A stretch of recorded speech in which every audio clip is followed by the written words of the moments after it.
गीता का दूसरा अध्याय का शेष भाग। अगला सुनिए। विहाय कामाय यौ सर्वानं पुरश्चरितं निःस्पृहं निर्ममो निरहंकारं चौ शान्तिमधिगच्छति। जो पुरुष संपूर्ण कामनाओं को त्याग कर ममता रहित, अहंकार रहित और ईश्वरता रहित हुआ विचरता है, वही शांति को प्राप्त होता है, अर्थात वह शांति को प्राप्त है। इस लोक और परलोक के समस्त भोगों की सब प्रकार की कामनाओं का वाचक यहाँ सर्वान विशेषण के सहित कामान पद है। इन सब प्रकार के भोगों की समस्त कामनाओं से सदा के लिए सर्वदा रहित हो जाना ही इनका त्याग कर देना है। यहाँ कामनापद शब्द आदि विषयों का वाचक नहीं है, क्योंकि इसमें अर्जुन के चौथे प्रश्न का उत्तर दिया जाता है। स्थिर पुरुष किस प्रकार आचरण करता है यह बात बतलाई जाती है। अतः यदि यहाँ कामान पद का अर्थ शब्दादि विषय मान लिया जाए तो उनका सर्वदा त्याग करके विचरना नहीं बन सकता। मन बुद्धि और इंद्रियों के सहित शरीर में जो साधारण अज्ञानी मनुष्यों का आत्माभिमान रहता है, जिसके कारण वे शरीर को ही अपना स्वरूप मानते हैं, अपने को शरीर से भिन्न नहीं समझते, अतएव शरीर के सुख दुख से ही सुखी दुखी होते हैं। उस देहाभिमान का नाम अहंकार है। उससे सर्वदा रहित हो जाना यही निरहंकार अर्थात अहंकार रहित हो जाना है। मन बुद्धि और इंद्रियों के सहित शरीर में उसके साथ संबंध रखने वाले स्त्री पुत्र भाई और बंधु बांधवों में तथा ग्रह धन ऐश्वर्य आदि पदार्थों में, अपने द्वारा किए जाने वाले कर्मों में और उन कर्मों के फलस्वरूप समस्त भोगों में साधारण मनुष्य का ममतत्व रहता है। इन सब को वे अपना समझते हैं। इसी भाव का नाम ममता है और इससे सर्वदा रहित हो जाना ही निर्मम अर्थात ममता रहित हो जाना है।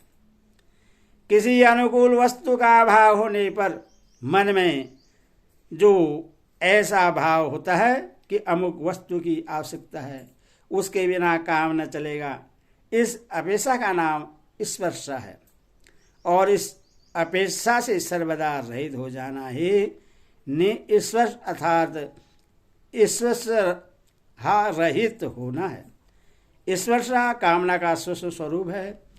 इस कारण समस्त कामनाओं के त्याग से इसके त्याग को अलग बतलाया है। इस प्रकार अहंकार ममता और स्पर्शा से रहित होकर अपने वर्ण आश्रम प्रकृति और परिस्थिति के अनुसार केवल लोक संग्रह के लिए इंद्रियों के विषय में विचरना अर्थात देखना सुनना खाना पीना सोना जागना आदि समस्त शास्त्र विहित चेष्टा करना ही समस्त कामनाओं का त्याग करके अहंकार ममता और स्पर्शा से रहित होकर विचरण करना है। स्पर्शा आसक्ति का ही कार्य है। इसीलिए यहाँ इस तरह का अर्थ आसक्ति मानने में कोई दोष तो नहीं है, परंतु स्पृहा शब्द का अर्थ वस्तु सूक्ष्म कामना है, आसक्ति नहीं। अतएव आसक्ति न मानकर इससे कामना का ही सूक्ष्म स्वरूप मानना चाहिए। पूर्ण शांति को प्राप्त सिद्ध पुरुष का वर्णन है। इसीलिए उससे निष्काम और निस्पर के साथ ही निर्मम और निरहंकार भी बतलाया गया है, क्योंकि अधिकांश में निष्काम और निस्पर होने पर भी यदि किसी पुरुष में ममता और अहंकार रहते हैं तो वह सिद्ध पुरुष नहीं है। और जो मनुष्य निष्काम ईश्वर एवं निर्मम होने पर भी अहंकार रहित नहीं है, वह भी सिद्ध नहीं है।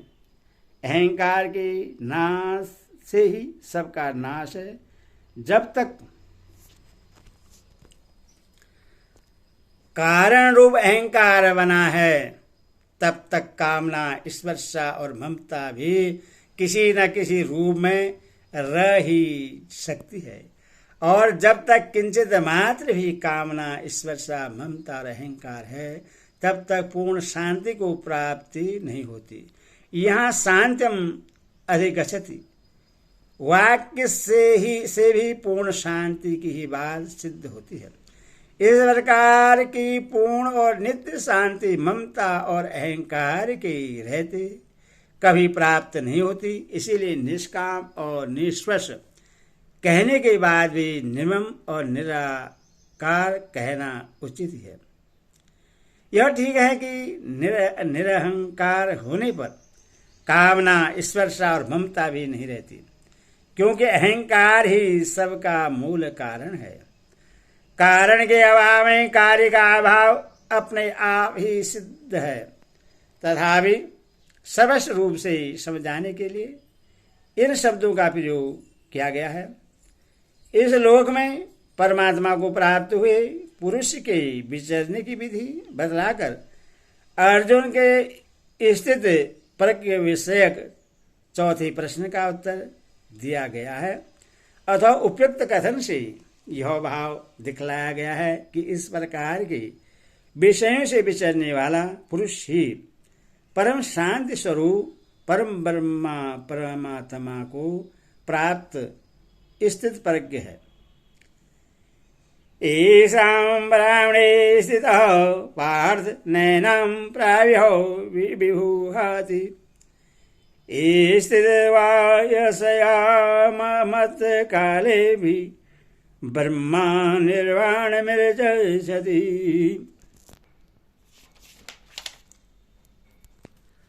हे अर्जुन, यह ब्रह्मा को प्राप्त पुरुष की स्थिति है।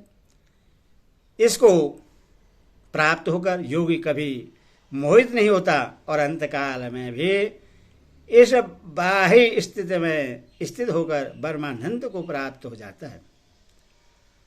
जो ब्रह्म विषय स्थित हो उससे ब्राह्य स्थित कहते हैं, और जिसका प्रकरण चलता हो उससे घोतक ऐसा पद है। इसीलिए यहाँ अर्जुन के पूछने पर 55वें श्लोक से यहाँ तक स्थित प्रज्ञ पुरुष की किस स्थिति का जगह जगह वर्णन किया गया है। जो ब्रह्मा को प्राप्त महापुरुष की स्थिति है, उसी का वाचक ऐसा ब्रह्मणी विशेषण के सहित स्थिति पद है। तथा उपयुक्त प्रकार से अहंकार, ममता, आसक्ति, स्पर्शा और कामना से रहित होकर सर्वदा निर्विकार और निश्चल भाव से सच्चिदानंद घन परमात्मा के स्वरूप में नित्य निरंतर निमग्न रहना ही उस स्थिति को प्राप्त